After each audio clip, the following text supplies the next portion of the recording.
Crisis Unveiled, a master key to the mysteries of ancient and modern science and theology by H.P. Blavatsky, corresponding secretary of the Theosophical Society. Ceci est un livre de bonne foi. Montaigne, Volume 1, Science. The author dedicates these volumes to the Theosophical Society, which was founded at New York, A.D. 1875, to study the subjects on which they treat.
Chapter 5. The Ether or Astral Light. Ich bin der Geist, der stets verneint. I am the spirit which still denies. Goethe. Mephisto in Faust. The Spirit of Truth, whom the world cannot receive because it seeth him not, neither knoweth him. Gospel according to John 14:17.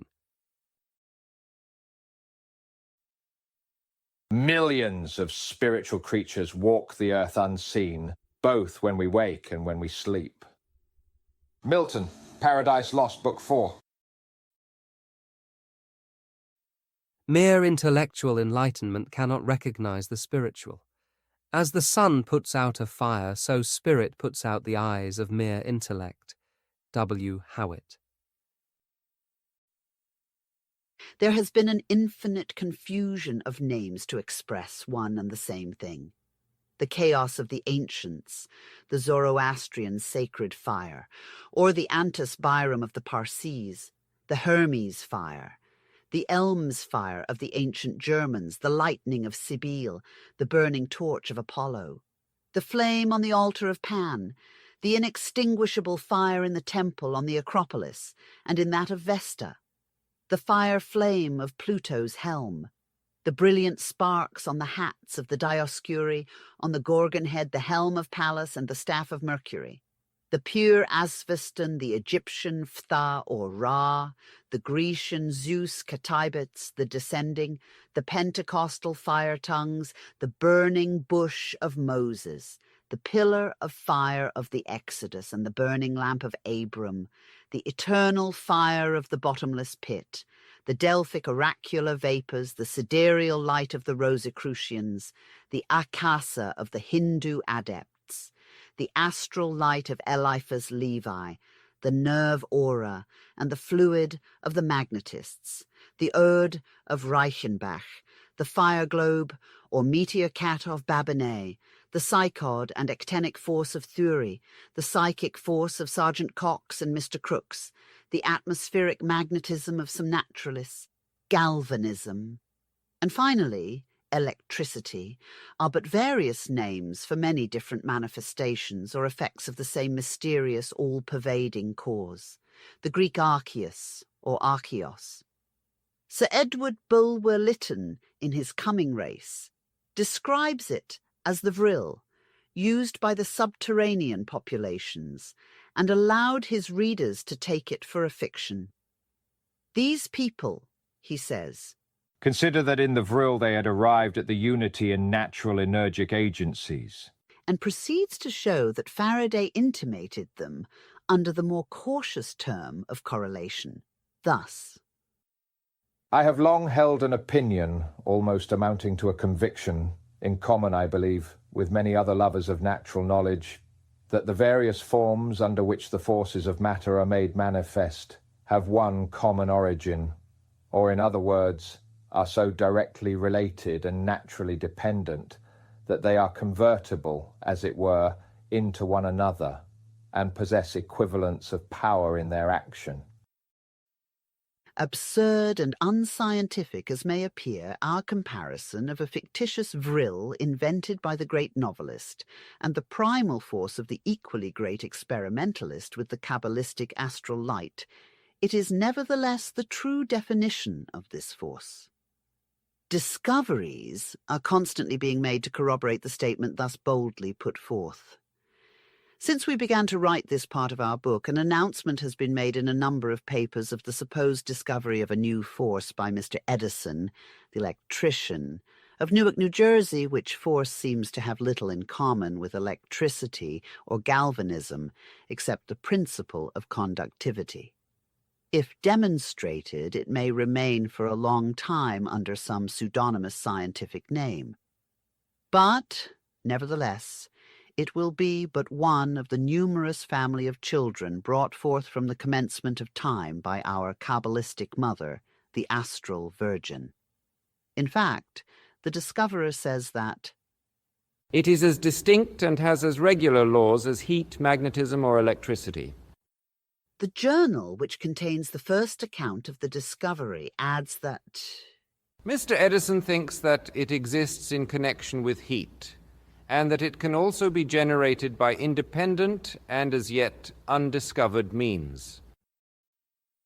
Another of the most startling of recent discoveries is the possibility of annihilating distance between human voices by means of the telephone distance sounder, an instrument invented by Professor A. Graham Bell.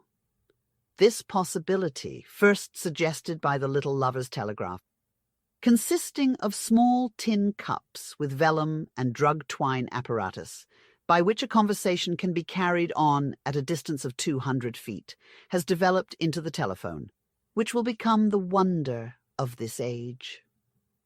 A long conversation has taken place between Boston and Cambridgeport by telegraph, every word being distinctly heard and perfectly understood, and the modulations of voices being quite distinguishable, according to the official report.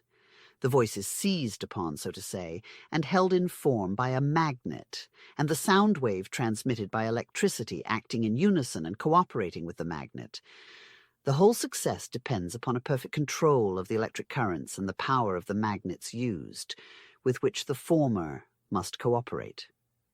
The invention, reports the paper, may be rudely described as a sort of trumpet, over the bell mouth of which is drawn a delicate membrane, which, when the voice is thrown into the tube, swells outward in proportion to the force of the sound wave.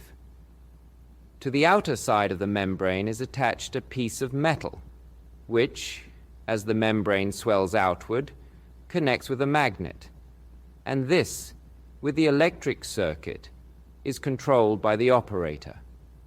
By some principle, not yet fully understood, the electric current transmits the sound wave just as delivered by the voice in the trumpet, and the listener, at the other end of the line with a twin or facsimile trumpet at his ear, hears every word distinctly and readily detects the modulations of the speaker's voice.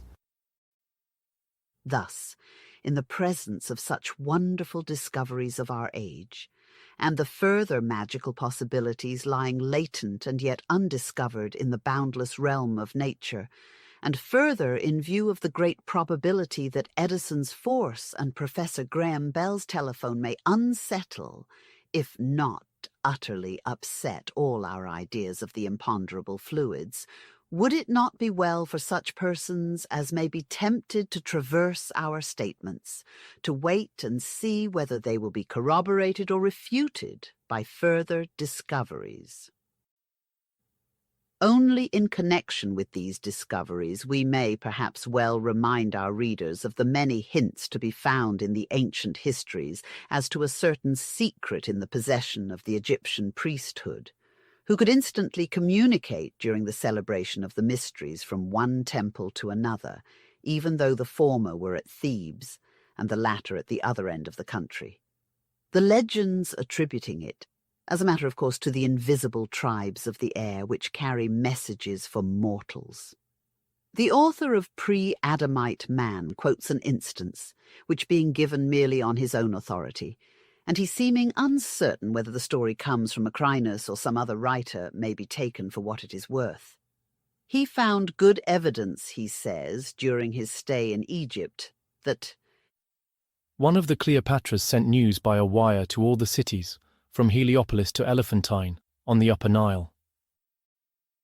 It is not so long since Professor Tyndall ushered us into a new world, peopled with airy shapes of the most ravishing beauty. The discovery consists, he says, in subjecting the vapours of volatile liquids to the action of concentrated sunlight or to the concentrated beam of the electric light. The vapours of certain nitrites, iodides, and acids are subjected to the action of the light in an experimental tube, lying horizontally, and so arranged that the axis of the tube and that of the parallel beams issuing from the lamp are coincident. The vapours form clouds of gorgeous tints and arrange themselves into the shapes of vases, of bottles and cones in nests of 6 or more, of shells, of tulips, roses, sunflowers, leaves, and of involved scrolls. In one case, he tells us, the cloud bud grew rapidly into a serpent's head. A mouth was formed, and from the cloud a cord of cloud resembling a tongue was discharged. Finally, to cap the climax of marvels, once it positively assumed the form of a fish, with eyes, gills, and feelers. The 2 nests of the animal form was displayed throughout, and no disc, coil, or speck existed on one side that did not exist on the other. These phenomena may possibly be explained in part by the mechanical action of a beam of light, which Mr. Crookes has recently demonstrated. For instance, it is a supposable case that the beams of light may have constituted a horizontal axis, about which the disturbed molecules of the vapours gathered into the forms of globes and spindles. But how account for the fish, the serpent's head, the vases, the flowers of different varieties, the shells? This seems to offer a dilemma to science as baffling as the meteor cat of Babinet. We do not learn that Tyndall ventured as absurd an explanation of his extraordinary phenomena as that of the Frenchman about his. Those who have not given attention to the subject may be surprised to find how much was known in former days of that all-pervading subtile principle, which has recently been baptized the universal ether. Before proceeding, we desire once more to enunciate in 2 categorical propositions what was hinted at before. These propositions were demonstrated laws with the ancient theurgists. 1. The so-called miracles, to begin with Moses and end with Cagliostro, when genuine, were, as de Gasparin very justly insinuates in his work on the phenomena, perfectly in accordance with natural law, hence no miracles. Electricity and magnetism were unquestionably used in the production of some of the prodigies, but now, the same as then, they are put in requisition by every sensitive who is made to use unconsciously these powers by the peculiar nature of his or her organization, which serves as a conductor for some of these imponderable fluids. As yet so imperfectly known to science, this force is the prolific parent of numberless attributes and properties, many, or rather most of which, are as yet unknown to modern physics. 2. The phenomena of natural magic to be witnessed in Siam, India, Egypt, and other Oriental countries bear no relationship whatever to sleight of hand. the one being an absolute physical effect due to the action of occult natural forces, the other a mere deceptive result obtained by dexterous manipulations supplemented with confederacy. The thaumaturgists of all periods, schools, and countries produced their wonders because they were perfectly familiar with the imponderable in their effects, but otherwise perfectly tangible waves of the astral light. They controlled the currents by guiding them with their willpower. The wonders were both of physical and psychological character, the former embracing effects produced upon material objects, the latter the mental phenomena of Mesmer and his successors. This class has been represented in our time by two illustrious men, Dupotet and Regazzoni, whose wonderful powers were well attested in France and other countries. Mesmerism is the most important branch of magic, and its phenomena are the effects of the universal agent which underlies all magic and has produced at all ages the so-called miracles. The ancients called it chaos. Plato and the Pythagoreans named it the soul of the world. According to the Hindus, the deity in the shape of ether pervades all things. It is the invisible, but as we have said before, too tangible fluid. Among other names, this universal Proteus, or the nebulous Almighty, as de Mirville calls it in derision, was termed by the theurgists the living fire, the spirit of light, and Magnus. This last appellation indicates its magnetic properties and shows its magical nature. For as truly expressed by one of its enemies, Magos and Magnes are two branches growing from the same trunk and shooting forth the same resultants. Magnetism is a word for the derivation of which we have to look to an incredibly early epoch. The stone called magnet is believed by many to owe its name to Magnesia, a city or district in Thessaly, where these stones were found in quantity. We believe, however, the opinion of the Hermetists to be the correct one. The word magus, is derived from the Sanskrit Mahaji, the great or wise, the anointed by the divine wisdom. Eumolpus is the mythic founder of the Eumolpidae, priests. The priests traced their own wisdom to the divine intelligence. The various cosmogonies show that the archeal universal soul was held by every nation as the mind of the demiurgic creator, the Sophia of the Gnostics, or the Holy Ghost, as a female principle. As the Magi derived their name from it, so the Magnesian stone or magnet was called in their honor, for they were the first to discover its wonderful properties. Their temples dotted the country in all directions, and among these were some temples of Hercules, hence the stone, when it once became known that the priests used it for their curative and magical purposes, received the name of the Magnesian or Heraclean stone. Socrates, speaking of it, remarks, Euripides calls it the Magnesian stone, but the common people the Heraclean. It was the country and stone which were called after the Magi, not the Magi after one or the other. Pliny informs us that the wedding ring among the Romans was magnetized by the priests before the ceremony. The old pagan historians are careful to keep silent on certain mysteries of the wise, Magi, and Pausanias was warned in a dream, he says, not to unveil the holy rites of the temple of Demeter and Persephoneia at Athens. Modern science, after having ineffectually denied animal magnetism, has found herself forced to accept it as a fact. It is now a recognized property of human and animal organization. As to its psychological occult influence, the academies battle with it in our century more ferociously than ever. It is the more to be regretted and even wondered at, as the representatives of exact science are unable to either explain or even offer us anything like a reasonable hypothesis for the undeniable mysterious potency contained in a simple magnet. We begin to have daily proofs that these potencies underlie the theurgic mysteries, and therefore might perhaps explain the occult faculties possessed by ancient and modern thaumaturgists, as well as a good many of their most astounding achievements. Such were the gifts transmitted by Jesus to some of his disciples. At the moment of his miraculous cures, the Nazarene felt a power issuing from him.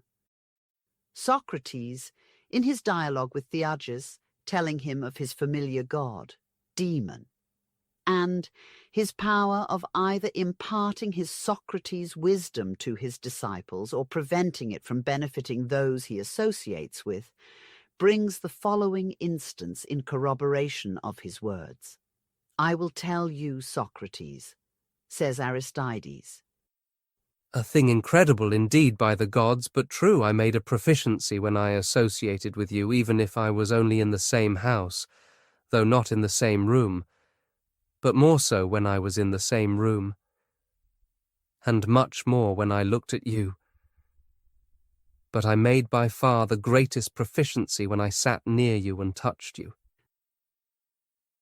This is the modern magnetism and mesmerism of Dupotet and other masters, who, when they have subjected a person to their fluidic influence, can impart to them all their thoughts even at a distance, and with an irresistible power force their subject to obey their mental orders. But how far better was this psychic force known to the ancient philosophers? We can glean some information on that subject from the earliest sources. Pythagoras taught his disciples that God is the universal mind diffused through all things, and that this mind, by the sole virtue of its universal sameness, could be communicated from one object to another, and be made to create all things by the sole willpower of man. With the ancient Greeks, kurios was the god mind, nous. Now, koros, kurios, signifies the pure and unmixed nature of intellect, wisdom, says Plato. Kurios is Mercury, the divine wisdom, and Mercury as the soul and sun, from whom Thoth, Hermes, received this divine wisdom, which in his turn he imparted to the world in his books. Hercules is also the sun, the celestial storehouse of the universal magnetism, or rather, Hercules is the magnetic light, which, when having made its way through the opened eye of heaven, enters into the regions of our planet, and thus becomes the creator. Hercules passes through the 12 labours. The valiant Titan he is called Father of all, and self-born, Autophus. Hercules, the sun, is killed by the devil Typhon. And so is Osiris, who is the father and brother of Horus, and at the same time is identical with him. And we mustn't forget that the magnet was called the bone of Horus, and iron the bone of Typhon. He is called Hercules Invictus only when he descends to Hades, the subterranean garden, and plucking the golden apples from the tree of life, slays the dragon. The rough titanic power, the lining of every sun god, opposes its force of blind matter to the divine magnetic spirit, which tries to harmonize everything in nature. All the sun gods, with their symbol, the visible sun, are the creators of physical nature only. The spiritual is the work of the highest god, the concealed, the central spiritual sun, and of his demiurge, the divine mind of Plato, and the divine wisdom of Hermes Trismegistus, the wisdom effused from Oolom or Kronos. After the distribution of pure fire in the Samothracian mysteries, a new life began. This was the new birth that is alluded to by Jesus in his nocturnal conversation with Nicodemus. Initiated into the most blessed of all mysteries, being ourselves pure, we become just and holy with wisdom.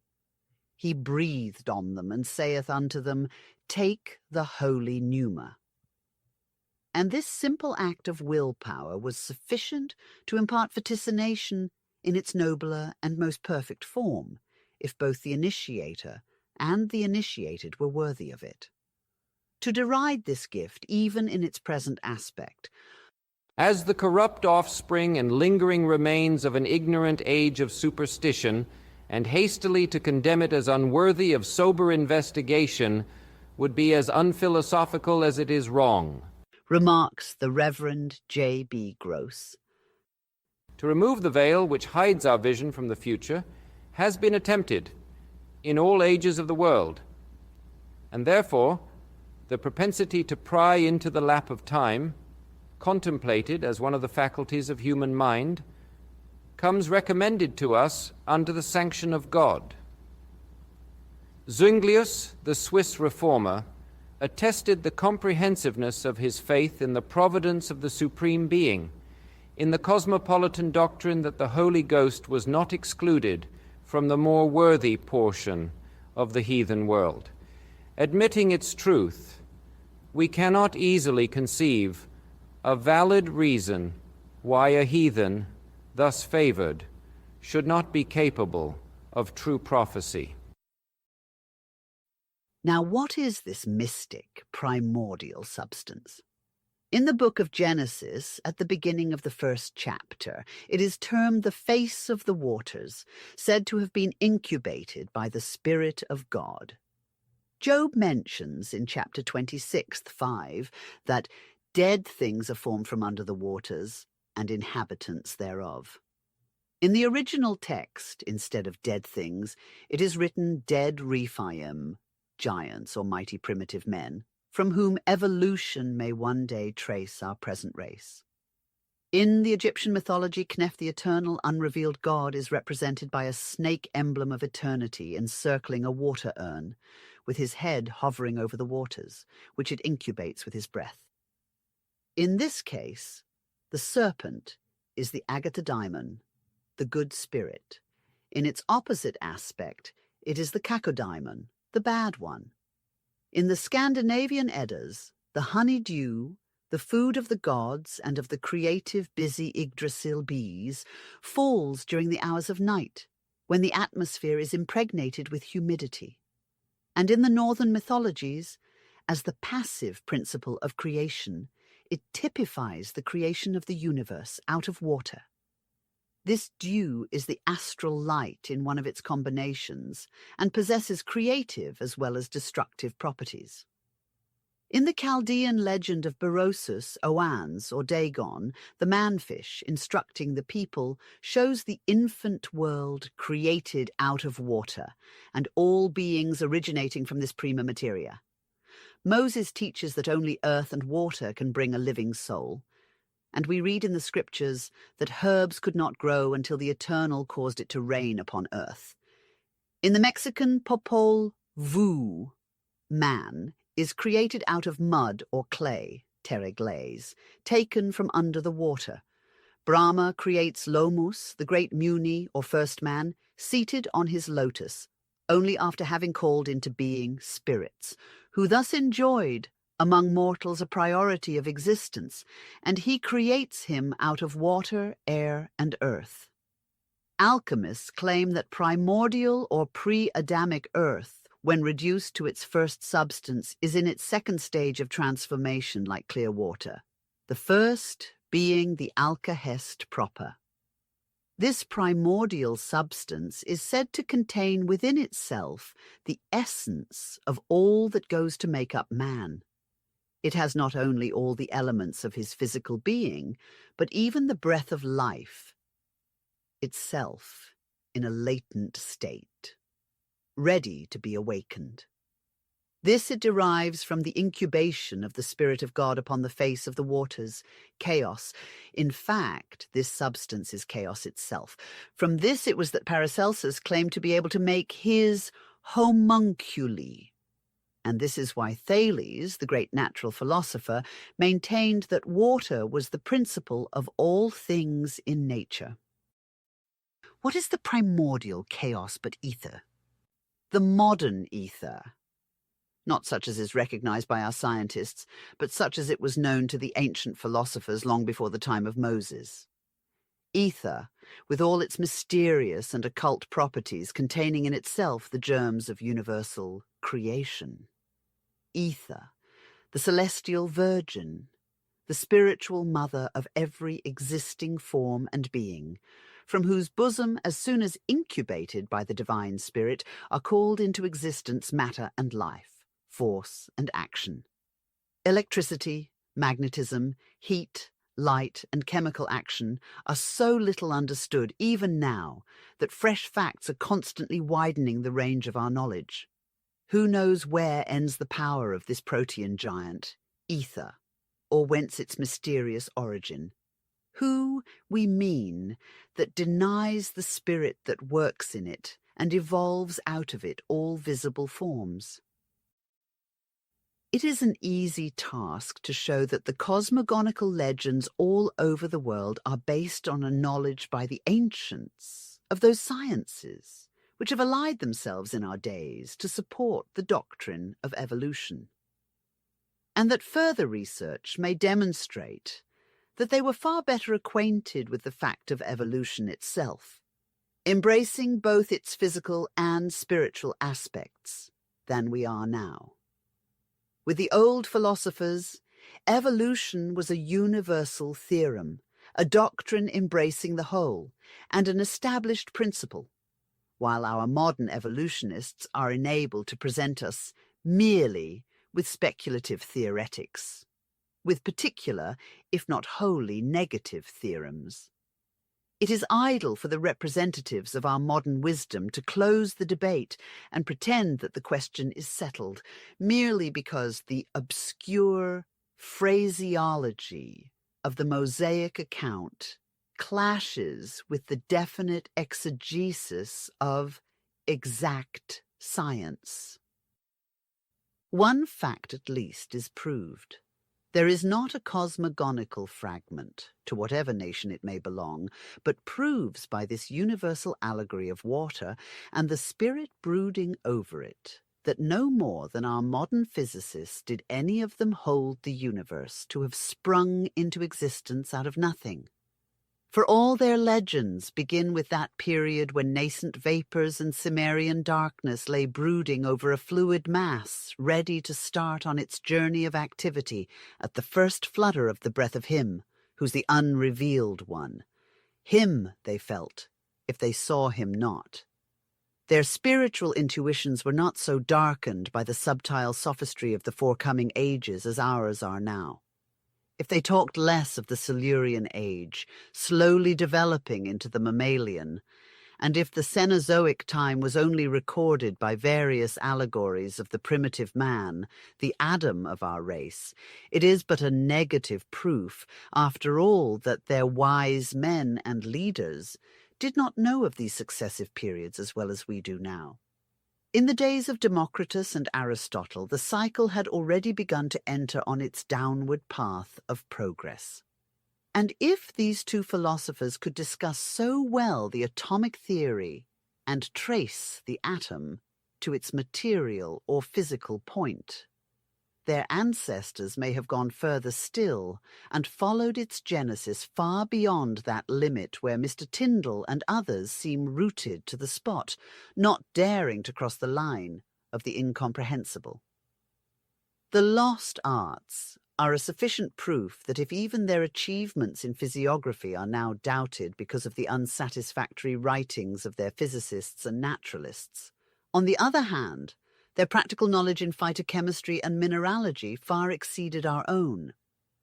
Furthermore, they might have been perfectly acquainted with the physical history of our globe without publishing their knowledge to the ignorant masses in those ages of religious mysteries. Therefore, it is not only from the Mosaic books that we mean to adduce proof for our further arguments. The ancient Jews got all their knowledge, religious as well as profane, from the nations with which we see them mixed up from the earliest periods. Even the oldest of all sciences, their Kabbalistic secret doctrine, may be traced in each detail to its primeval source, Upper India or Turkestan, far before the time of a distinct separation between the Aryan and Semitic nations. The King Solomon, so celebrated by posterity, as Josephus the historian says for his magical skill, got his secret learning from India through Hiram, the king of Ophir, and perhaps Sheba. His ring, commonly known as Solomon's seal, so celebrated for the potency of its sway over the various kinds of genii and demons in all the popular legends, is equally of Hindu origin. Writing on the pretentious and abominable skill of the devil worshippers of Travancore, the Reverend Samuel Matier of the London Missionary Society claims at the same time to be in possession of a very old manuscript volume of magical incantations and spells in the Malayalam language, giving directions for effecting a great variety of purposes. Of course, he adds that many of these are fearful in their malignity and obscenity, and gives in his work the facsimile of some amulets bearing the magical figures and designs on them. We find among them one with the following legend. To remove trembling arising from demoniacal possession, write this figure on a plant that has milky juice and drive a nail through it. The trembling will cease. The figure is the identical Solomon's seal, or double triangle of the Kabbalists. Did the Hindu get it from the Jewish Kabbalist, or the latter from India, by inheritance from their great king Kabbalist, the wise Solomon? But we will leave this trifling dispute to continue the more interesting question of the astral light and its unknown properties. Admitting, then, that this mythical agent is ether, we will proceed to see what and how much of it is known to science. With respect to the various effects of the different solar rays, Robert Hunt, FRS, remarks in his researches on light in its chemical relations that those rays which give the most light, the yellow and the orange rays, will not produce change of colour in the chloride of silver, while those rays which have the least illuminating power, the blue and violet, produce the greatest change and in exceedingly short time. The yellow glasses obstruct scarcely any light. The blue glasses may be so dark as to admit of the permeation of a very small quantity. And still we see that under the blue ray both vegetable and animal life manifest an inordinate development, while under the yellow ray it's proportionately arrested. How is it possible to account for this satisfactorily upon any other hypothesis than that both animal and vegetable life are differently modified electromagnetic phenomena as yet unknown in their fundamental principles? Mr. Hunt finds that the undulatory theory does not account for the results of his experiments. Sir David Brewster, in his treatise on optics, showing that the colours of vegetable life arise from a specific attraction which the particles of these bodies exercise over the differently coloured rays of light, and that it is by the light of the sun that the coloured juices of plants are elaborated, that the colours of bodies are changed, etc. remarks that it is not easy to allow that such effects can be produced by the mere vibration of an ethereal medium. And he is forced, he says, by this class of facts to reason as if light was material. Professor Josiah P. Cook of Harvard University says that he cannot agree with those who regard the wave theory of light as an established principle of science.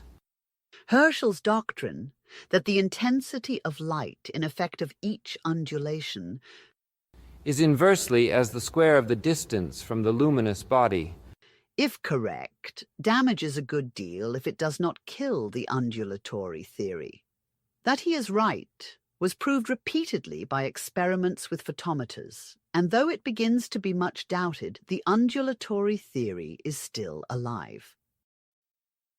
As General Pleasanton of Philadelphia has undertaken to combat this anti-Pythagorean hypothesis and has devoted to it a whole volume, We cannot do any better than refer the reader to his recent work on the Blu-ray, etc.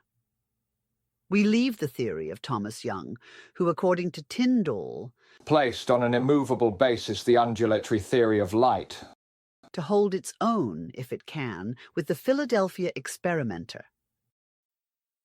Eliphas Levi, the modern magician, describes the astral light in the following sentence. We have said that to acquire magical power, two things are necessary: to disengage the will from all servitude, and to exercise it in control. The sovereign will is represented in our symbols by the woman who crushes the serpent's head, and by the resplendent angel who represses the dragon and holds him under his foot and spear. The great magical agent, the dual current of light, the living and astral fire of the earth, has been represented in the ancient theogonies by the serpent with the head of a bull, a ram, or a dog. It is the double serpent of the caduceus. It is the old serpent of the Genesis, but it is also the brazen serpent of Moses, entwined around the Tau, that is to say, the generative linga. It is also the goat of the witch Sabbath, and the Baphomet of the Templars. It is the Hyel of the Gnostics. It is the double tail of serpent, which forms the legs of the solar cock of the Abraxas. Finally, it is the devil of Monsieur Eudes de Mireville. But in very fact, it is the blind force which souls have to conquer to liberate themselves from the bonds of the earth. For if their will does not free them from this fatal attraction, they will be absorbed in the current by the force which has produced them, and will return to the central and eternal fire. This last Kabbalistic figure of speech, notwithstanding its strange phraseology, is precisely the one used by Jesus. And in his mind, it could have had no other significance than the one attributed to it by the Gnostics and the Kabbalists. Later, the Christian theologians interpreted it differently, and with them it became the doctrine of hell.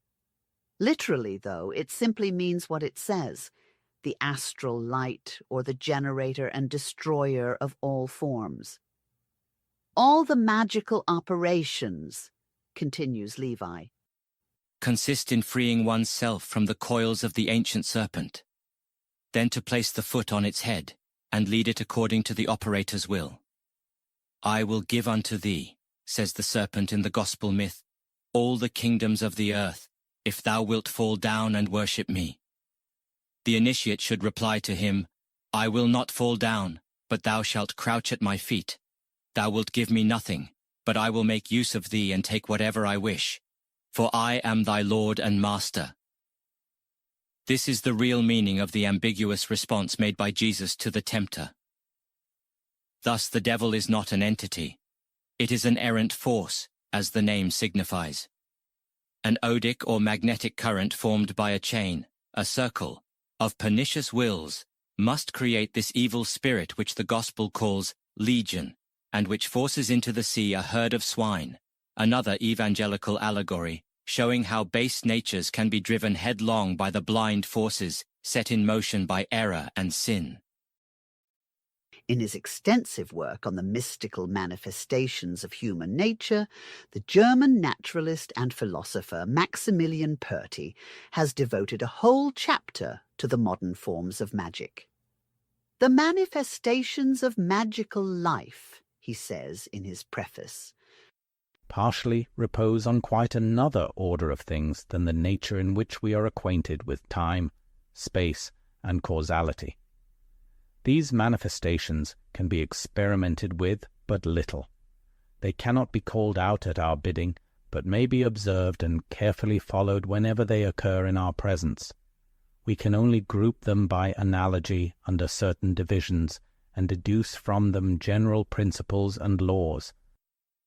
Thus, for Professor Perti, who evidently belongs to the school of Schopenhauer, the possibility and naturalness of the phenomena which took place in the presence of Kavindasamy, the fakir, and are described by Louis Jacoliot, the Orientalist, are fully demonstrated on that principle.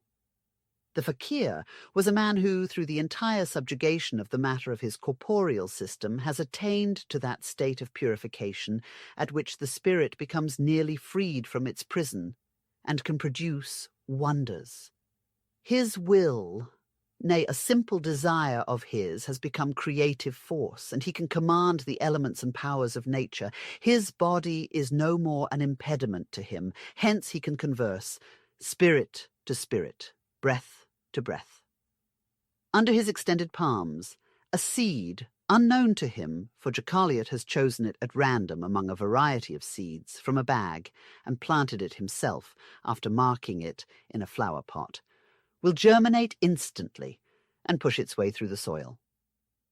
Developing in less than 2 hours' time to a size and height which perhaps under ordinary circumstances would require several days or weeks, it grows miraculously under the very eyes of the perplexed experimenter, and mockingly upsets every accepted formula in botany.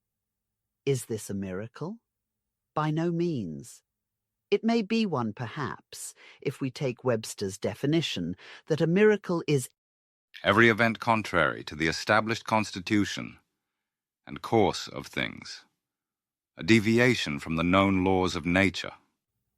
But are our naturalists prepared to support the claim that what they have once established on observation is infallible, or that every law of nature is known to them? In this instance, the miracle is but a little more prominent than the now well-known experiments of General Pleasanton of Philadelphia.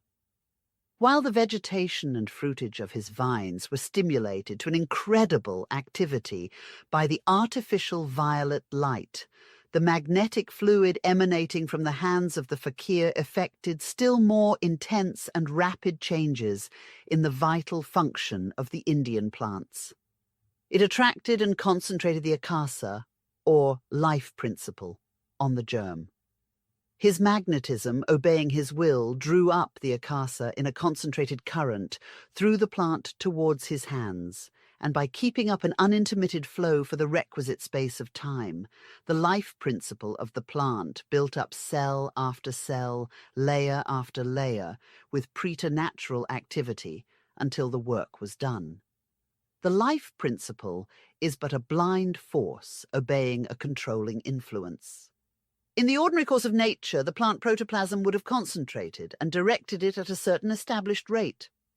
This rate would have been controlled by the prevalent atmospheric conditions, its growth being rapid or slow, and, in stalk or head, in proportion to the amount of light, heat, and moisture of the season. But the fakir, coming to the help of nature with his powerful will and spirit, purified from the contact with matter, condenses, so to speak, the essence of plant life into its germ, and forces it to maturity ahead of its time. This blind force, being totally submissive to his will, obeys it with servility. If he chose to imagine the plant as a monster, it would assuredly become such, as ordinarily it would grow in its natural shape. For the concrete image, slave to the subjective model outlined in the imagination of the fakir, is forced to follow the original in its least detail, as the hand and brush of the painter follow the image which they copy from his mind. The will of the fakir conjurer forms an invisible, but yet, to it, perfectly objective matrix, in which the vegetable matter is caused to deposit itself and assume the fixed shape. The will creates, for the will in motion is force, and force produces matter. If some persons object to the explanation on the ground that the fakir could by no means create the model in his imagination, since he was kept ignorant by Deucaliot of the kind of seed he had selected for the experiment, to these we will answer that the spirit of man is like that of his creator, omniscient in its essence. While in his natural state, the fakir did not and could not know whether it was a melon seed or seed of any other plant. Once entranced, i.e., bodily dead to all outward appearance, the spirit, for which there exists neither distance, material obstacle, nor space of time, experienced no difficulty in perceiving the melon seed, whether as it lay deeply buried in the mud of the flower pot, or reflected in the faithful picture gallery of Jacoliot's brain. Our visions, portents, and other psychological phenomena, all of which exist in nature, are corroborative of the above fact. And now perhaps we might as well meet at once another impending objection. Indian jugglers, they will tell us, do the same, and as well as the fakir, if we can believe newspapers and travellers' narratives. Undoubtedly so, and moreover these strolling jugglers are neither pure in their modes of living nor considered holy by anyone, neither by foreigners nor their own people. They are generally feared and despised by the natives, for they are sorcerers, men practicing the black art.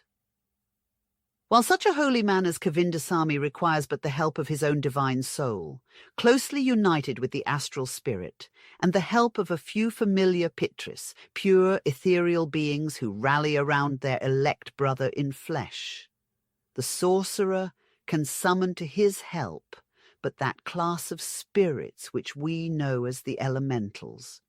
Like attracts like, and greed for money, impure purposes, and selfish views cannot attract any other spirits than those that the Hebrew Kabbalists know as the Qliphoth, dwellers of Asia, the fourth world, and the Eastern magicians as the Afrits, or elementary spirits of error, or the Devs. This is how an English paper describes the astounding trick of plant growth, as performed by Indian jugglers. An empty flower pot was now placed upon the floor by the juggler, who requested that his comrades might be allowed to bring up some garden mould from the little plot of ground below. Permission being accorded, the man went, and in 2 minutes returned with a small quantity of fresh earth tied up in a corner of his chudder, which was deposited in the flower pot and lightly pressed down.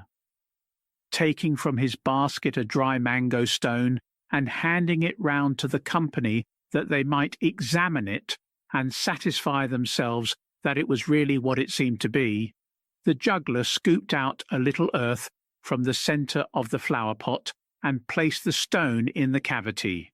He then turned the earth lightly over it and, having poured a little water over the surface, shut the flower pot out of view by means of a sheet thrown over a small triangle.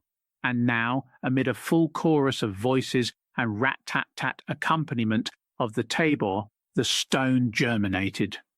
Presently a section of the cloth was drawn aside and gave to view the tender shoot, characterized by 2 long leaves of a blackish-brown colour. The cloth was readjusted and the incantation resumed. Not long was it, however, before the cloth was a second time drawn aside, and it was then seen that the 2 first leaves had given place to several green ones, and that the plant now stood 9 or 10 inches high. A third time, and the foliage was much thicker, the sapling being about 13 to 14 inches in height. A fourth time, and the little miniature tree, now about 18 inches in height, had 10 or 12 mangoes about the size of walnuts hanging about its branches.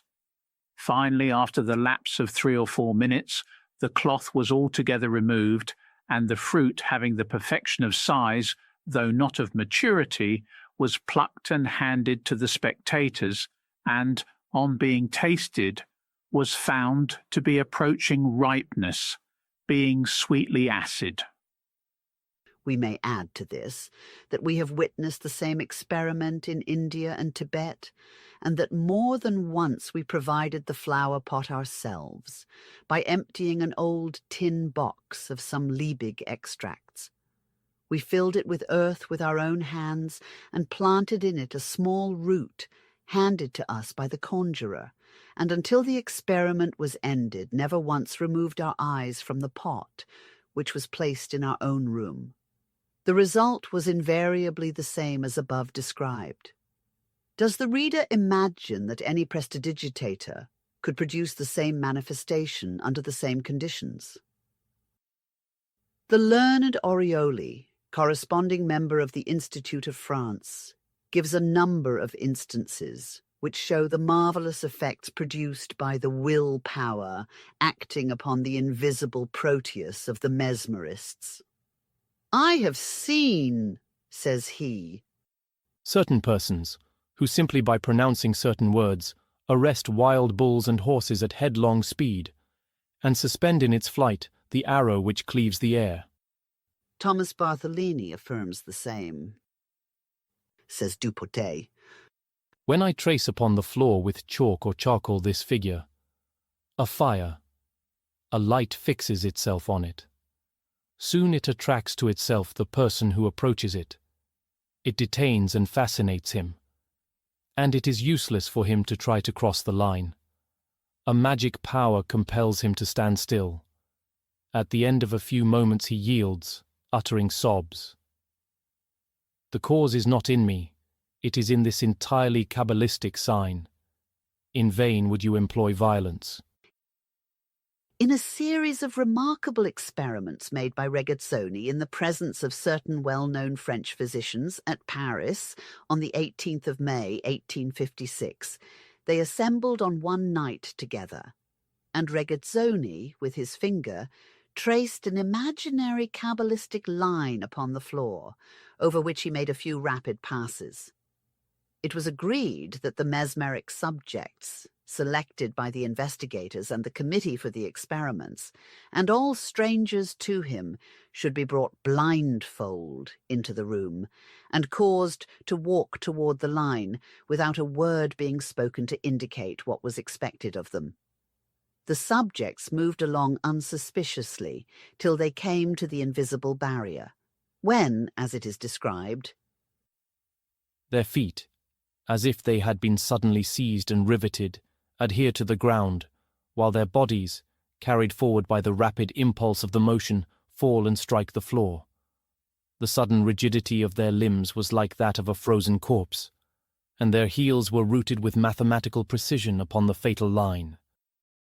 In another experiment, it was agreed that upon one of the physicians giving a certain signal by a glance of the eye, the blindfolded girl should be made to fall on the ground, as if struck by lightning, by the magnetic fluid emitted by Regazzoni's will.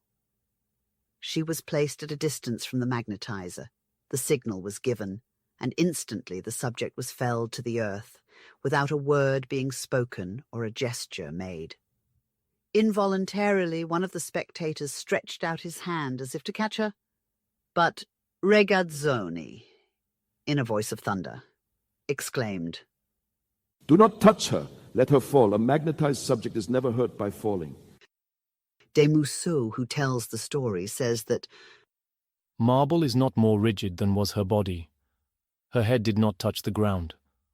One of her arms remained stretched in the air. One of her legs was raised and the other horizontal. She remained in this unnatural posture an indefinite time. Less rigid is a statue of bronze. all the effects witnessed in the experiments of public lecturers upon mesmerism were produced by Regazzoni in perfection, and without one spoken word to indicate what the subject was to do. He even by his silent will produced the most surprising effects upon the physical systems of persons totally unknown to him. Directions whispered by the committee in Regazzoni's ear were immediately obeyed by the subjects, whose ears were stuffed with cotton and whose eyes were bandaged. Nay, in some cases, it was not even necessary for them to express to the magnetizer what they desired, for their own mental requests were complied with perfect fidelity. Experiments of a similar character were made by Regazzoni in England, at a distance of 300 paces from the subject brought to him. The jettatura, or evil eye, is nothing but the direction of this invisible fluid, charged with malicious will and hatred from one person to another, and sent out with the intention of harming him. It may equally be employed for a good or evil purpose. In the former case, it is magic. In the latter, sorcery.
What is the will?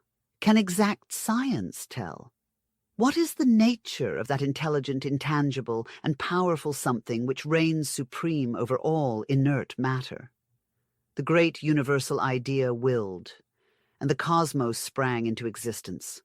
I will, and my limbs obey. I will, and my thought traversing space, which does not exist for it, envelops the body of another individual who is not a part of myself, penetrates through his pores, and superseding his own faculties, if they are weaker, forces him to a predetermined action. It acts like the fluid of a galvanic battery on the limbs of a corpse. The mysterious effects of attraction and repulsion are the unconscious agents of that will. Fascination, such as we see exercised by some animals, by serpents over birds, for instance, is a conscious action of it, and the result of thought. Sealing wax, glass, and amber, when rubbed, i.e., when the latent heat which exists in every substance is awakened, attract light bodies. They exercise unconsciously will. For inorganic as well as organic matter possesses a particle of the divine essence in itself, however infinitesimally small it may be. And how could it be otherwise? Notwithstanding that in the progress of its evolution, it may from beginning to end have passed through millions of various forms, it must ever retain its germ point of that pre-existent matter, which is the first manifestation and emanation of the deity itself. What is then this inexplicable power of attraction but an atomical portion of that essence that scientists and Kabbalists equally recognize as the principle of life, the akasa? Granted that the attraction exercised by such bodies may be blind, but as we ascend higher the scale of the organic beings in nature, we find this principle of life developing attributes and faculties which become more determined and marked with every rung of the endless ladder. Man, the most perfect of organized beings on earth, in whom matter and spirit, i.e. will, are the most developed and powerful, is alone allowed to give a conscious impulse to that principle which emanates from him, and only he can impart to the magnetic fluid opposite and various impulses without limit as to the direction. He wills, says Dupotet, and organized matter obeys. It has no poles. Dr. Brière de Boismont, in his volume on hallucinations, reviews a wonderful variety of visions, apparitions, and ecstasies, generally termed hallucinations. We cannot deny, he says, that in certain diseases we see developed a great surexcitation of sensibility, which lends to the senses a prodigious acuteness of perception. Thus, some individuals will perceive at considerable distances. Others will announce the approach of persons who are really on their way, although those present can neither hear nor see them coming. A lucid patient, lying in his bed, announces the arrival of persons to see whom he must possess transmural vision, and this faculty is termed by Brière de Boismont hallucination. In our ignorance, we have hitherto innocently supposed that in order to be rightly termed a hallucination, a vision must be subjective. It must have an existence only in the delirious brain of the patient. But if the latter announces the visit of a person miles away, and this person arrives at the very moment predicted by the seer, then his vision was no more subjective, but on the contrary, perfectly objective, for he saw that person in the act of coming. And how could the patient see through solid bodies and space an object is shut out from the reach of our mortal sight, if he had not exercised his spiritual eyes on that occasion? Coincidence? Cabanis speaks of certain nervous disorders in which the patients easily distinguished with the naked eye infusoria and other microscopical beings, which others could only perceive through powerful lenses. I have met subjects, he says, who saw in Cimmerian darkness as well as in a lighted room.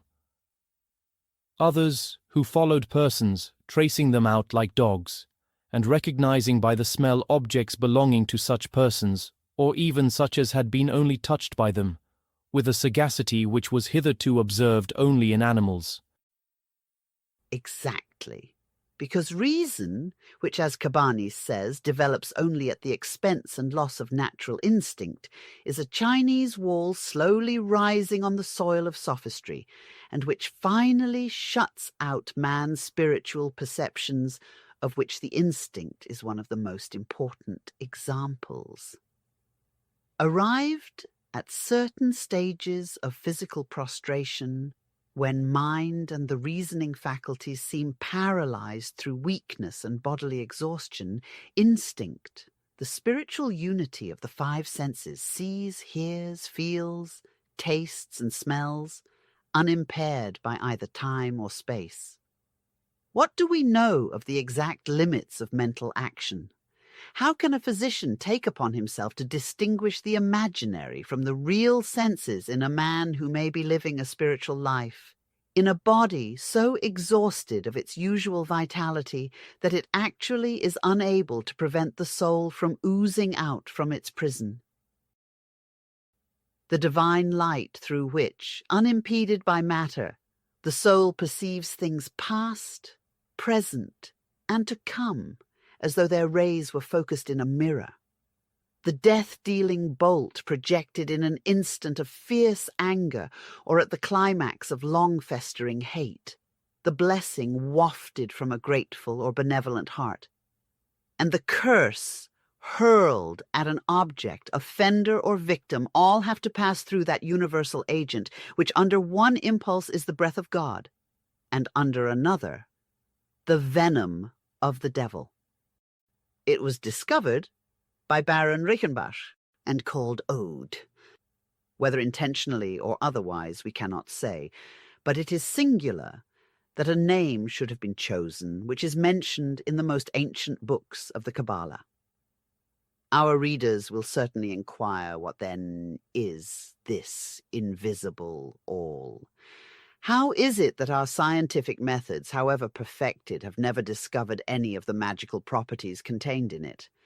To this we can answer that it is no reason, because modern scientists are ignorant of them, that it should not possess all the properties with which the ancient philosophers endowed it. Science rejects many a thing today, which she may find herself forced to accept tomorrow.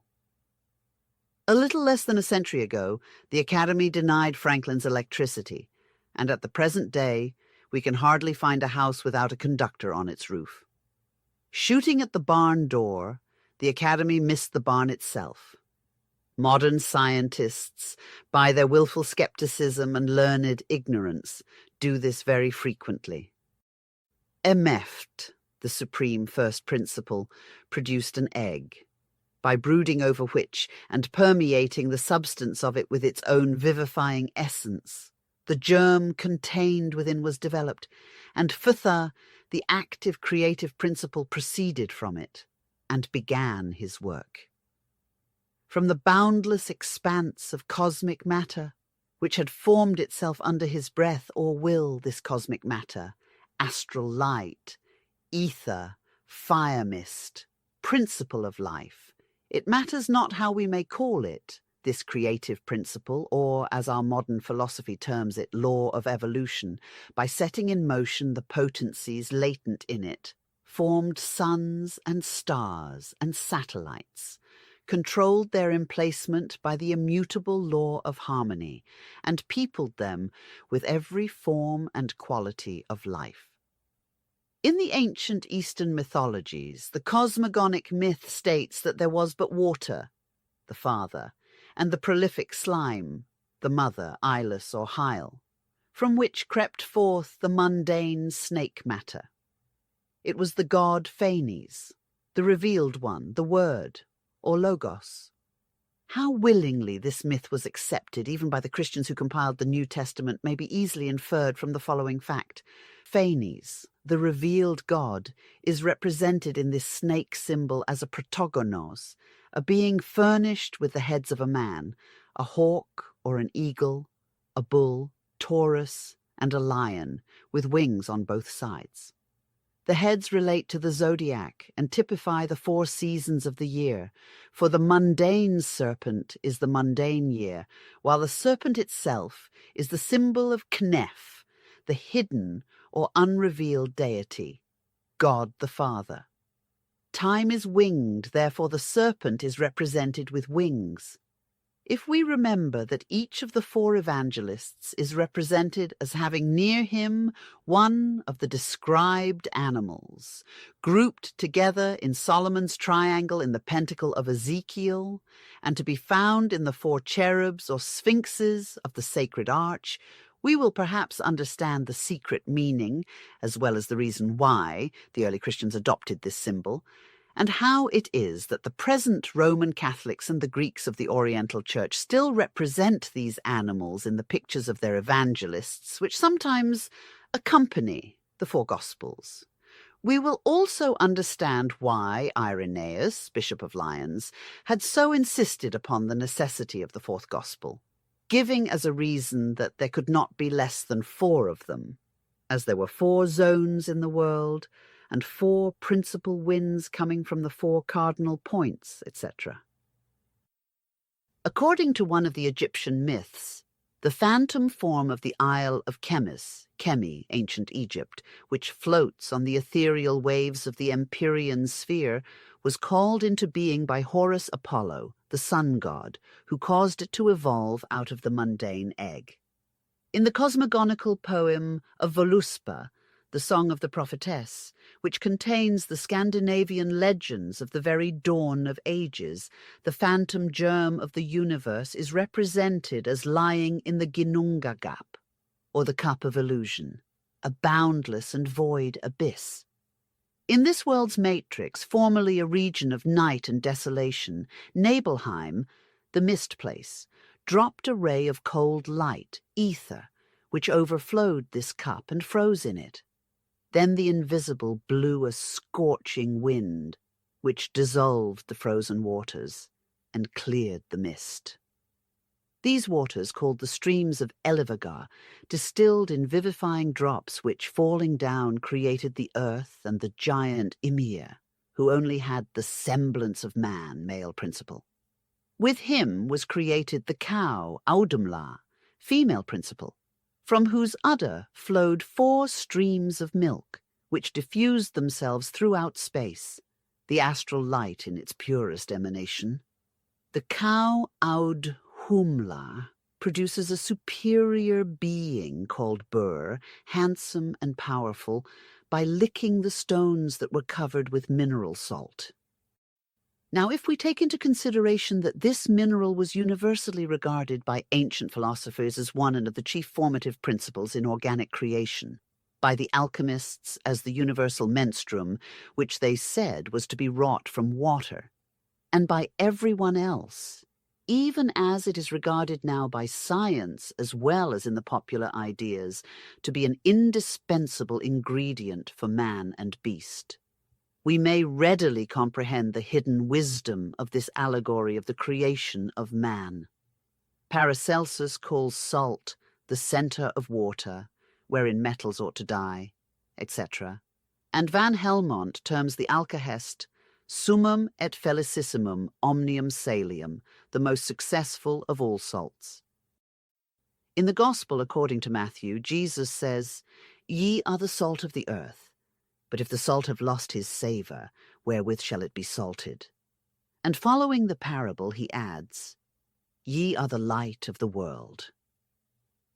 This is more than an allegory. These words point to a direct and unequivocal meaning in relation to the spiritual and physical organisms of man in his dual nature, and show, moreover, a knowledge of the secret doctrine, the direct traces of which we find equally in the oldest ancient and current popular traditions, in both the Old and New Testaments, and in the writings of the ancient and medieval mystics and philosophers. But to return to our Edda legend. Ymir, the giant, falls asleep and sweats profusely. This perspiration causes the pit of his left arm to generate out of that place a man and a woman, while his foot produces a son for them. Thus, while the mythic cow gives being to a race of superior spiritual men, the giant Ymir begets a race of evil and depraved men, the Hrimthursen, or frost giants. Comparing notes with the Hindu Vedas, we find it then, with slight modifications, the same cosmogonic legend in substance and details. Brahma, as soon as Bhagaveda, the supreme god, endows him with creative powers, produces animated beings, wholly spiritual at first. The Dejotas, inhabitants of the Surgs, the celestial region, are unfit to live on earth. Therefore Brahma creates the Daints, giants who become the dwellers of the Patals, the lower regions of space, who are also unfit to inhabit Murtlok, the earth. To palliate the evil, the creative power evolves from his mouth the first Brahman, who thus becomes the progenitor of our race. From his right arm, Brahma creates Retris, the warrior, and from his left, Shatarani, the wife of Retris. Then their son, Bais, springs from the right foot of the creator, and his wife Basani from the left. While in the Scandinavian legend, Bur, the son of the cow Audhumla, a superior being, marries Besla, a daughter of the depraved race of giants. In the Hindu tradition, the first Brahman marries Daintari, also a daughter of the race of the giants. And in Genesis we see the sons of God taking for wives the daughters of men, and likewise producing mighty men of old. The whole establishing an unquestionable identity of origin between the Christian-inspired book and the heathen fables of Scandinavia and Hindustan. The traditions of nearly every other nation, if examined, will yield a like result. What modern cosmogonist could compress within so simple a symbol as the Egyptian serpent in a circle such a world of meaning? Here we have in this creature the whole philosophy of the universe, matter vivified by spirit, and the two conjointly evolving out of chaos, force, everything that was to be. To signify that the elements are fast bound in this cosmic matter which the serpent symbolizes, the Egyptians tied its tail into a knot. There is one more important emblem connected with the sloughing of the serpent's skin, which, so far as we are aware, has never been heretofore noticed by our symbolists. As the reptile upon casting his coat becomes freed from a casing of gross matter, which cramped a body grown too large for it, and resumes its existence with renewed activity. So man, by casting off the gross material body, enters upon the next stage of his existence with enlarged powers and quickened vitality. Inversely, the Chaldean Kabbalists tell us that primeval man, who contrary to the Darwinian theory was purer, wiser, and far more spiritual, as shown by the myths of the Scandinavian Bur, the Hindu Dejotas, and the Mosaic sons of God, in short, of a far higher nature than the man of the present Adamic race, became despiritualized or tainted with matter, and then, for the first time, was given the fleshly body, which is typified in Genesis, in that profoundly significant verse, "Unto Adam also and to his wife did the Lord God make coats of skin, and clothed them." Unless the commentators would make of the first cause a celestial tailor, what else can the apparently absurd words mean?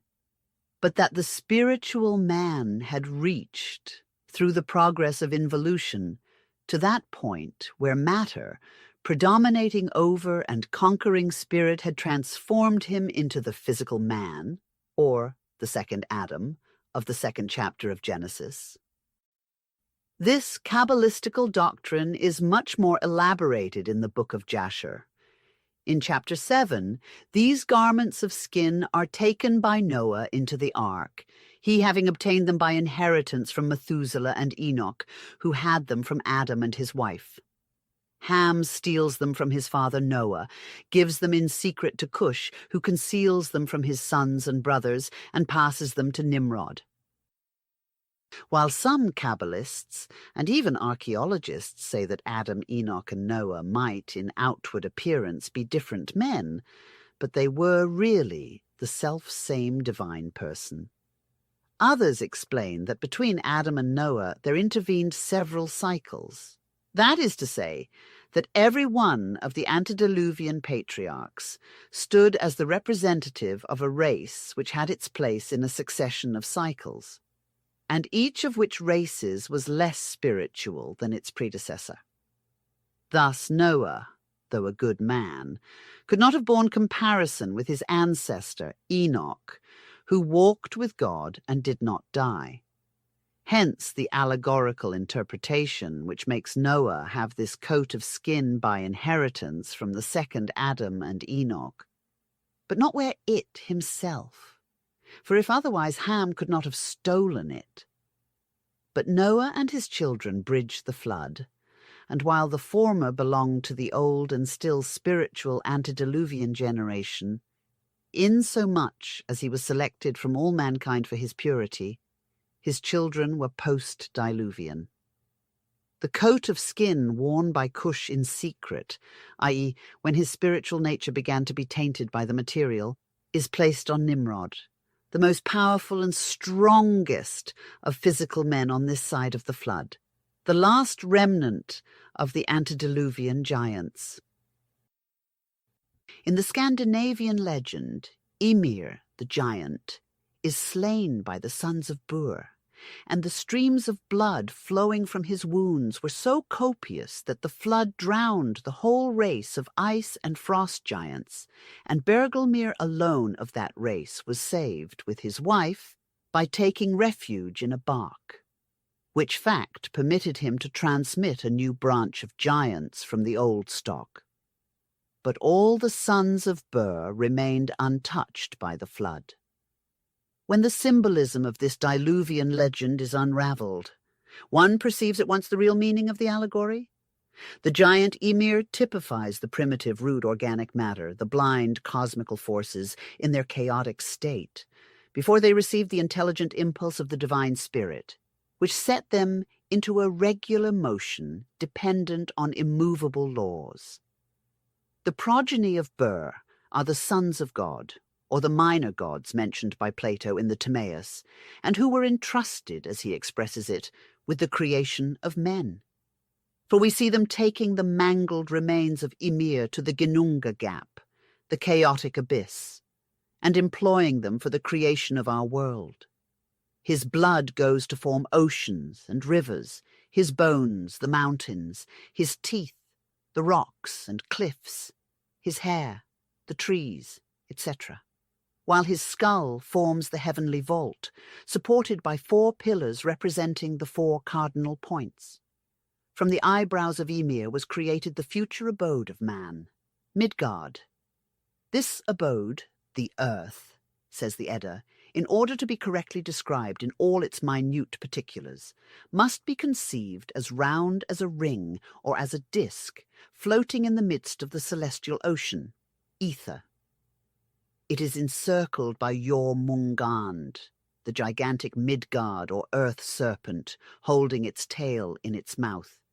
This is the mundane snake, matter and spirit, combined product and emanation of Ymir, the gross rudimental matter, and of the spirit of the sons of God, who fashioned and created all forms. This emanation is the astral light of the Kabbalists, and the as yet problematical and hardly known ether, or the hypothetical agent of great elasticity of our physicists. How sure the ancients were of this doctrine of man's Trinitarian nature may be inferred from the same Scandinavian legend of the creation of mankind. According to the Voluspa, Odin, Honir, and Lodur, who are the progenitors of our race, found in one of their walks on the ocean beach 2 sticks floating on the waves, powerless and without destiny. Odin breathed in them the breath of life. Honir endowed them with soul and motion, and Lodur with beauty, speech, sight, and hearing. The man they called Asker, the Ash, and the woman Embla, the Older. These first men are placed in Midgarden or Eden, and thus inherit from their creators matter or inorganic life, mind or soul, and pure spirit.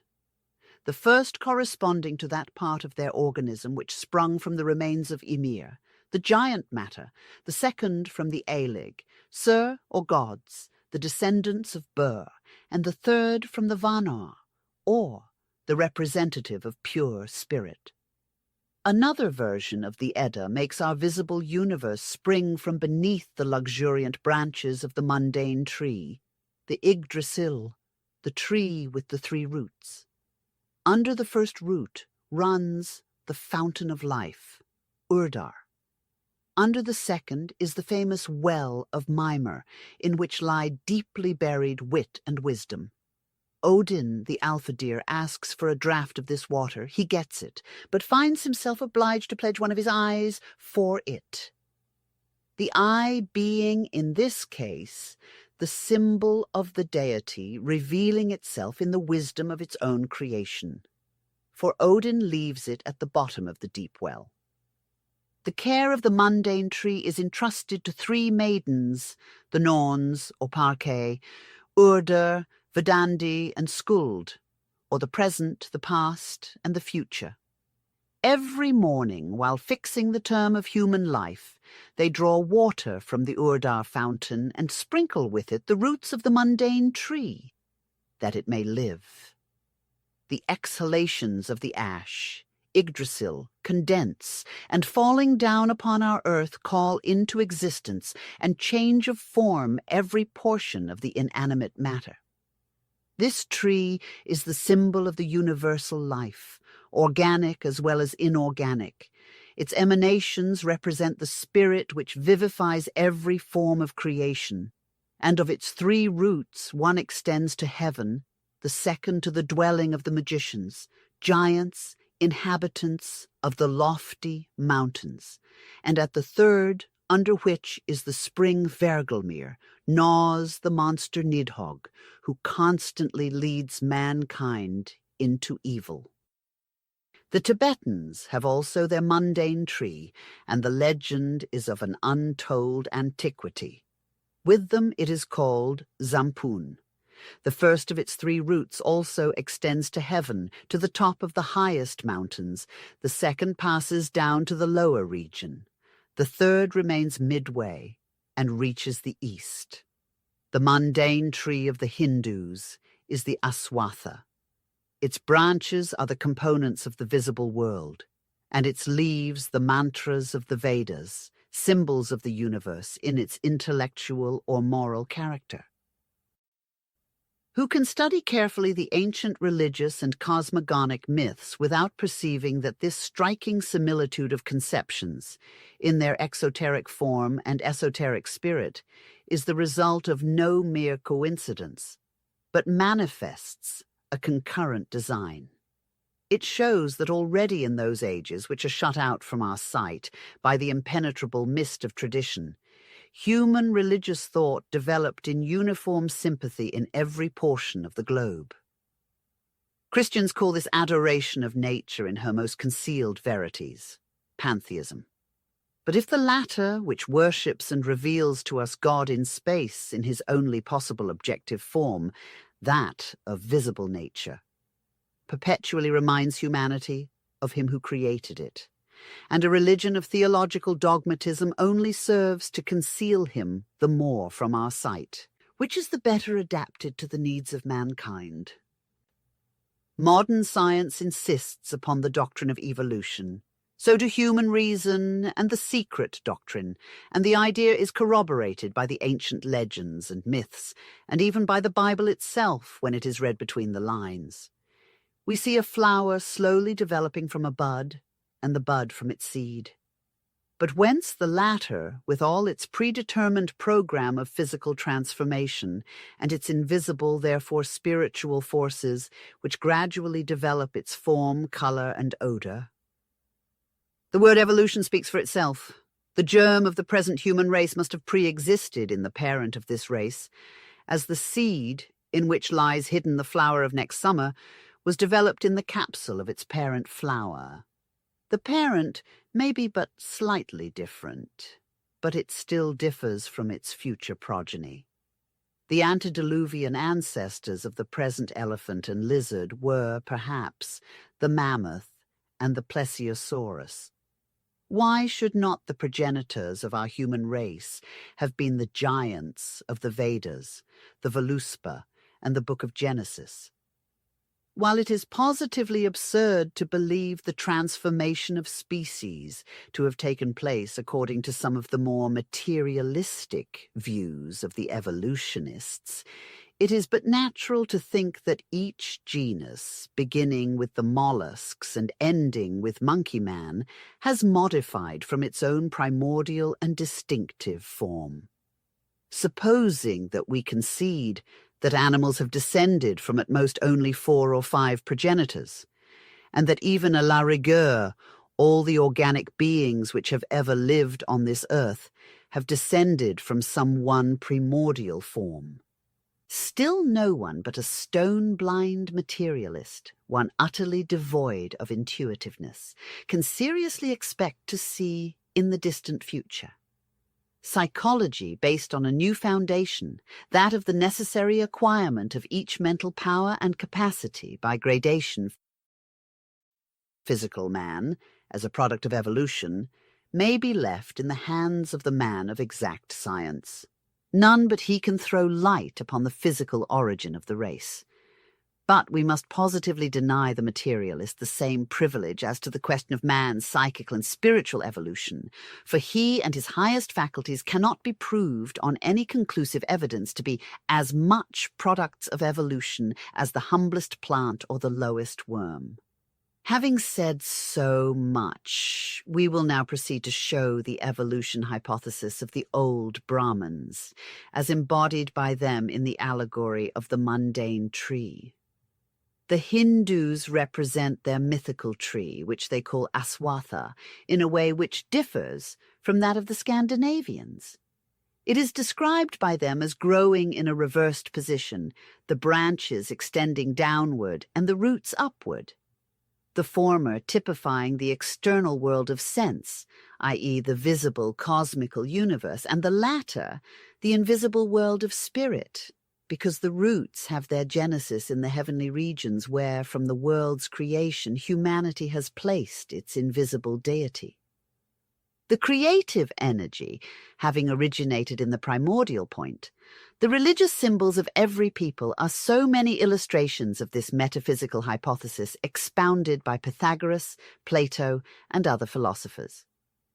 These Chaldeans, says Philo, were of opinion that the cosmos, among the things that exist, is a single point, either being itself God, theos, or that in it is God, comprehending the soul of all the things. The Egyptian pyramid also symbolically represents this idea of the mundane tree. Its apex is the mystic link between heaven and earth, and stands for the root, while the base represents the spreading branches, extending to the 4 cardinal points of the universe of matter. It conveys the idea that all things had their origin in spirit, evolution having originally begun from above and proceeded downward instead of the reverse, as taught in the Darwinian theory. In other words, there has been a gradual materialization of forms until a fixed ultimate of debasement is reached. This point is that at which the doctrine of modern evolution enters into the arena of speculative hypothesis.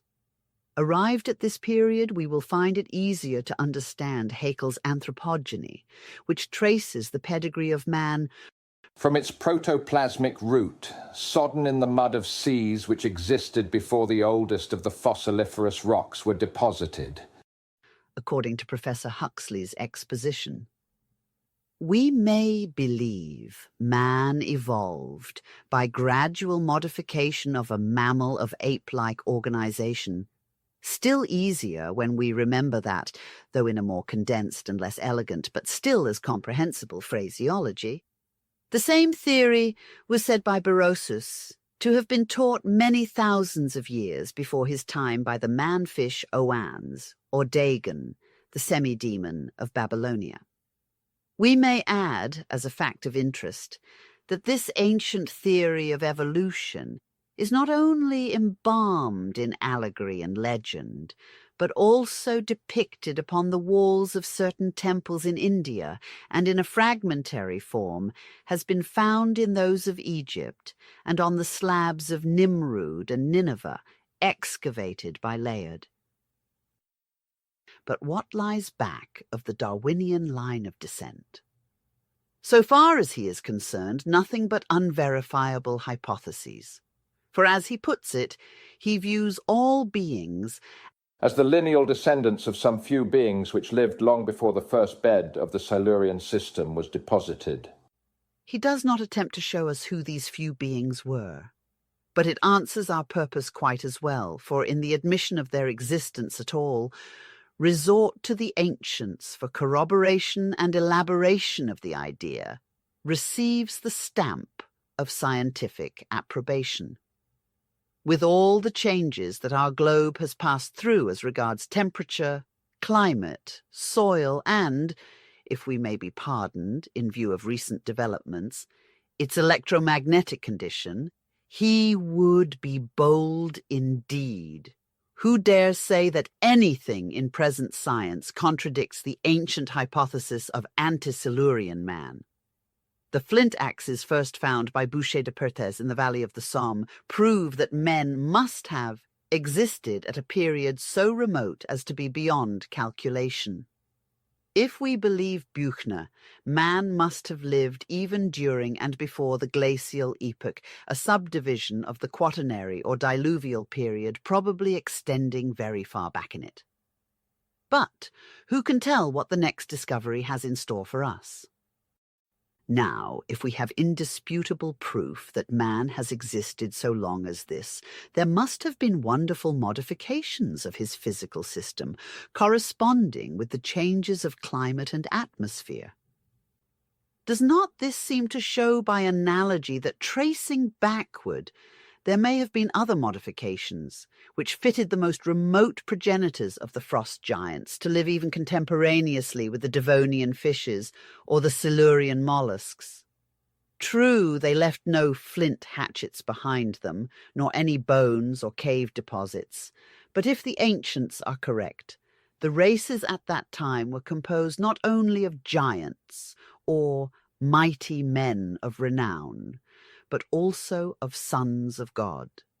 If those who believe in the evolution of spirit as firmly as the materialists believe in that of matter are charged with teaching unverifiable hypotheses, how readily can they retort upon their accusers by saying that, by their own confession, their physical evolution is still an unverified, if not actually an unverifiable hypothesis? The former have at least the inferential proof of legendary myth, the vast antiquity of which is admitted by both philologists and archaeologists, while their antagonists have nothing of a similar nature, unless they help themselves to a portion of the ancient picture writings and suppress the rest. It is more than fortunate that, while the works of some men of science, who have justly won their great reputations, will flatly contradict our hypotheses, the researches and labours of others not less eminent seem to fully confirm our views.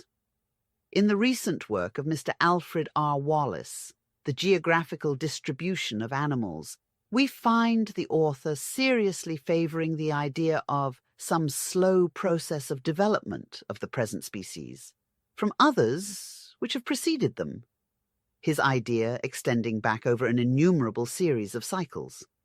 And if animals, why not animal man, proceeded still farther back by a thoroughly spiritual one, a son of God. And now we may once more return to the symbolology of the olden times and their physico-religious myths.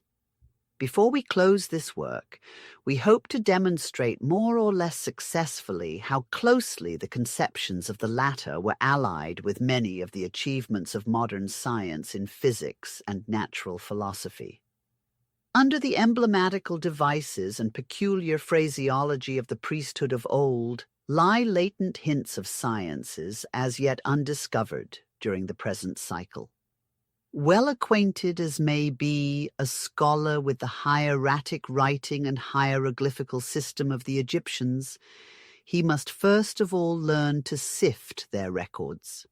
He has to assure himself, compasses and rule in hand, that the picture writing he's examining fits to a line certain fixed geometrical figures which are the hidden keys to such records before he ventures on an interpretation.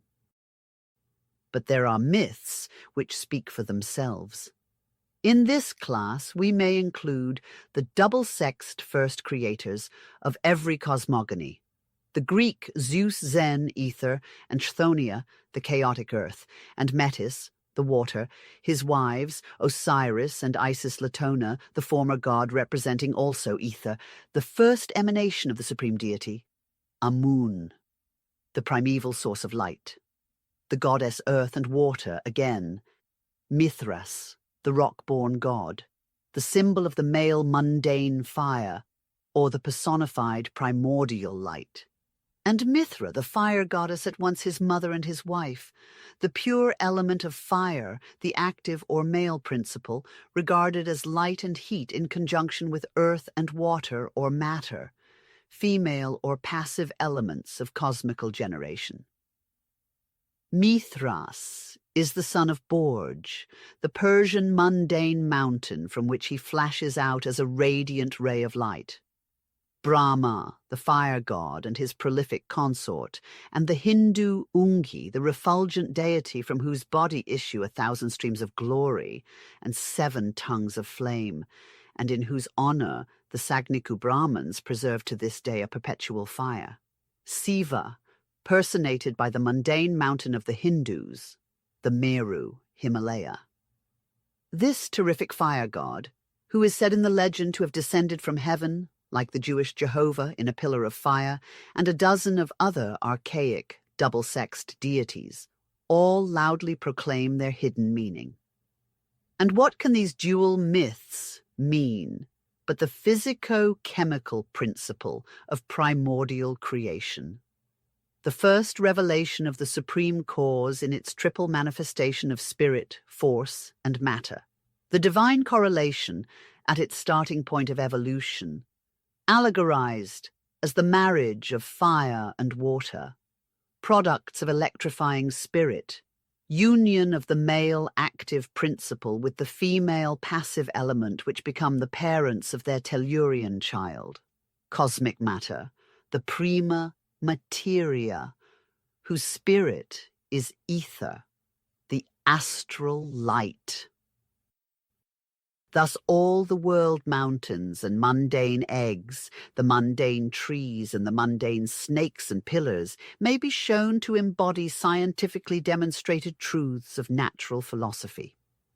All of these mountains contain, with very trifling variations, the allegorically expressed description of primal cosmogony, the mundane trees, that of subsequent evolution of spirit and matter.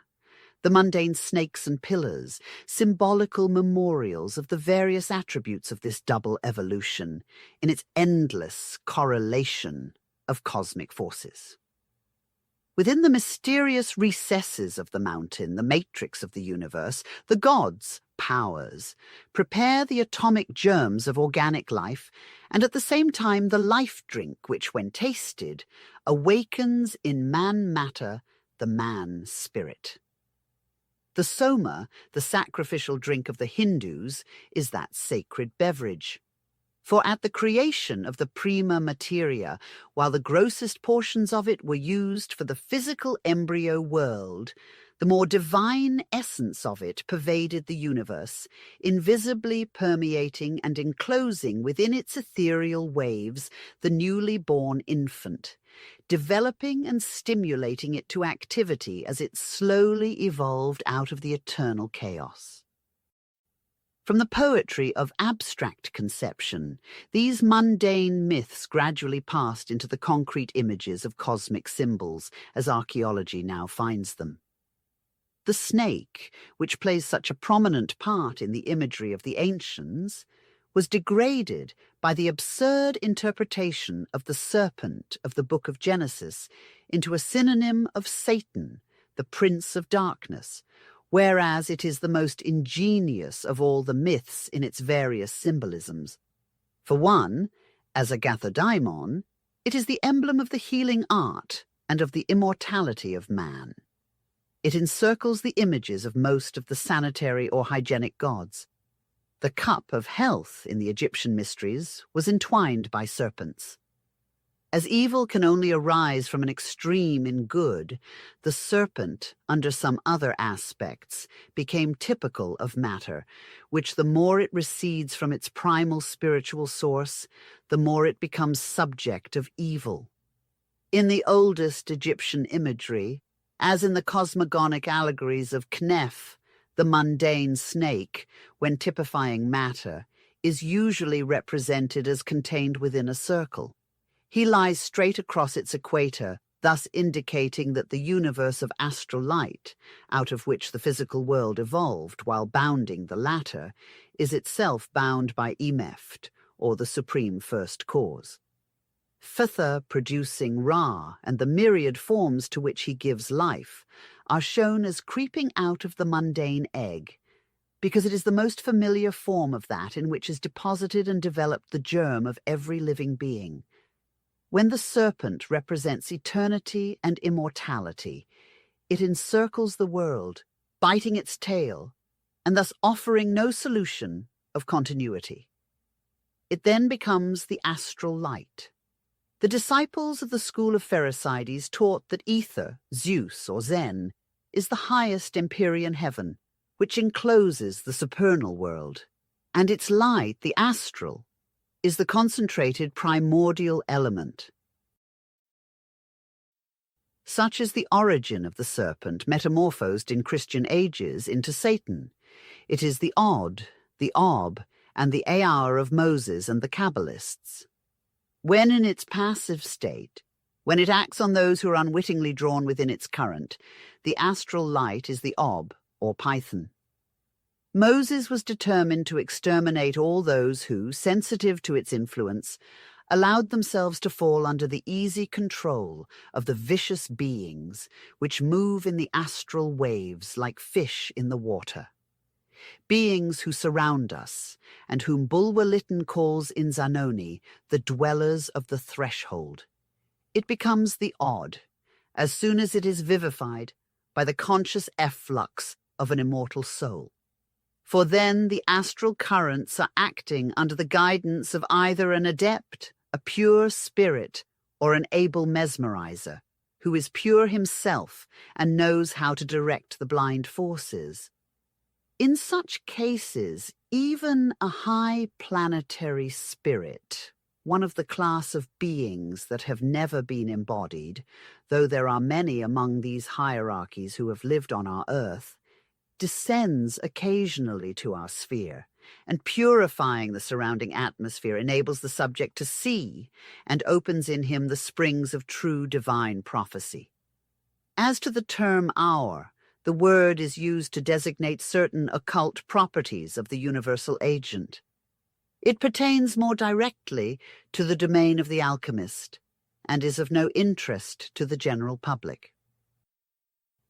The author of the Homoeomerian system of philosophy, Anaxagoras of Clazomene, firmly believed that the spiritual prototypes of all things, as well as their elements, were to be found in the boundless ether, where they were generated, whence they evolved, and whither they returned from Earth. In common with the Hindus, who had personified their akasa, sky or ether, and made of it a deific entity, the Greeks and Latins had deified ether. Virgil calls Zeus pater omnipotens, ether. Magnus, the great god, ether. These beings above alluded to are the elemental spirits of the Kabbalists, whom the Christian clergy denounce as devils, the enemies of mankind. Already Tertullian, gravely remarks de Musset in his chapter on the devils, has formally discovered the secret of their cunning. A priceless discovery that. And now that we have learned so much of the mental labours of the Holy Fathers and their achievements in astral anthropology, need we be surprised at all if, in the zeal of their spiritual explorations, they have so far neglected their own planet as at times to deny not only its right to motion, but even its sphericity? And this is what we find in Langhorne, the translator of Plutarch. Dionysius of Halicarnassus is of opinion that Numa built the temple of Vesta in a round form to represent the figure of the earth, for by Vesta they meant the earth. Moreover, Philolaus, in common with all other Pythagoreans, held that the element of fire was placed in the center of the universe. And Plutarch, speaking on the subject, remarks of the Pythagoreans that the earth they suppose not to be without motion, nor situated in the centre of the world, but to make its revolution round the sphere of fire, being neither one of the most valuable nor principal parts of the great machine. Plato, too, is reported to have been of the same opinion. It appears, therefore, that the Pythagoreans anticipated Galileo's discovery. The existence of such an invisible universe being once admitted, as seems likely to be the fact if the speculations of the authors of the unseen universe are ever accepted by their colleagues, many of the phenomena hitherto mysterious and inexplicable become plain. It acts on the organism of the magnetized mediums. It penetrates and saturates them through and through, either directed by the powerful will of a mesmerizer or by unseen beings who achieve the same result. Once that the silent operation is performed, the astral or sidereal phantom of the mesmerized subject quits its paralyzed earthly casket, and after having roamed in the boundless space, alights at the threshold of the mysterious bourne. For it, the gates of the portal which marks the entrance to the silent land are now but partially ajar. They will fly wide open before the soul of the entranced somnambulist only on that day when, united with its higher immortal essence, it will have quitted forever its mortal frame. Until then, the seer or seeress can look but through a chink. It depends on the acuteness of the clairvoyant spiritual sight to see more or less through it. The Trinity in unity is an idea which all the ancient nations held in common. The three Dejotas, the Hindu Trimurti, the three heads of the Jewish Kabbalah. 3 heads are hewn in one another and over one another. The Trinity of the Egyptians and that of the mythological Greeks were alike representations of the first triple emanation containing 2 male and 1 female principles. It is the union of the male logos, or wisdom, the revealed deity, with the female aura or anima mundi, the holy pneuma, which is the Sephira of the Kabbalists and the Sophia of the refined Gnostics, that produced all things visible and invisible. While the true metaphysical interpretation of this universal dogma remained within the sanctuaries, the Greeks, with their poetical instincts, impersonated it in many charming myths. In the Dionysiacs of Nonnus, the god Bacchus, among other allegories, is represented as in love with the soft, genial breeze, the holy pneuma, under the name of Aura Placida. And now we will leave Godfrey Higgins to speak. When the ignorant fathers were constructing their calendar, they made out of this gentle zephyr 2 Roman Catholic saints. Saints Aura and Placida. Nay, they even went so far as to transfer the jolly god into St. Bacchus and actually show his coffin and relics at Rome. The festival of the 2 blessed saints, Aura and Placida, occurs on the 5th of October, close to the festival of St. Bacchus. How far more poetical and how much greater the religious spirit to be found in the heathen Norse legends of creation. In the boundless abyss of the mundane pit, the Ginnunga gap, where rage in blind fury and conflict cosmic matter and the primordial forces, suddenly blows the Thorwind. It is the unrevealed god who sends his beneficent breath from Muspelheim, the sphere of imperial fire, within whose glowing rays dwells this great being, far beyond the limits of the world of matter. And the animus of the unseen, the spirit brooding over the dark, abysmal waters, calls order out of chaos, and once having given the impulse to all creation, the first cause retires, and remains for evermore in statu abscondito. There is both religion and science in these Scandinavian songs of heathendom. As an example of the latter, take the conception of Thor, the son of Odin. Whenever this Hercules of the North would grasp the handle of his terrible weapon, the thunderbolt or electric hammer, he is obliged to put on his iron gauntlets. He also wears a magical belt known as the girdle of strength, which, whenever girded about his person, greatly augments his celestial power. He rides upon a car drawn by 2 rams with silver bridles, and his awful brow is encircled by a wreath of stars. His chariot has a pointed iron pole, and the spark-scattering wheels continually roll over rumbling thunder clouds. He hurls his hammer with resistless force against the rebellious frost giants, whom he dissolves and annihilates. When he repairs to the Urdar fountain, where the gods meet in conclave to decide the destinies of humanity, he alone goes on foot, the rest of the deities being mounted. He walks for fear that in crossing Bifrost, the rainbow, the many-hued Aesir bridge, he might set it on fire with his thunder car, at the same time causing the Urdar waters to boil. Rendered into plain English, how can this myth be interpreted but as showing that the Norse legend makers were thoroughly acquainted with electricity? Thor, the euhemerization of electricity, handles his peculiar element only when protected by gloves of iron, which is its natural conductor. His belt of strength is a closed circuit, around which the isolated current is compelled to run instead of diffusing itself through space. When he rushes with his car through the clouds, he is electricity in its active condition, as the sparks scattering from his wheels and the rumbling thunder of the clouds testify.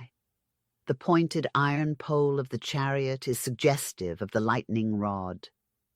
The 2 rams which serve as his coursers are the familiar ancient symbols of the male or generative power. Their silver bridles typify the female principle, for silver is the metal of Luna, Astarte, Diana.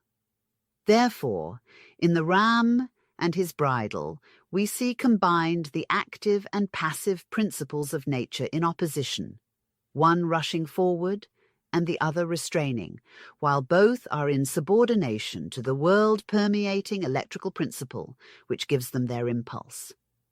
With the electricity supplying the impulse and the male and female principle combining and recombining in endless correlation, the result is evolution of visible nature, the crown glory of which is the planetary system, which in the mythic Thor is allegorized by the circlet of glittering orbs which bedeck his brow.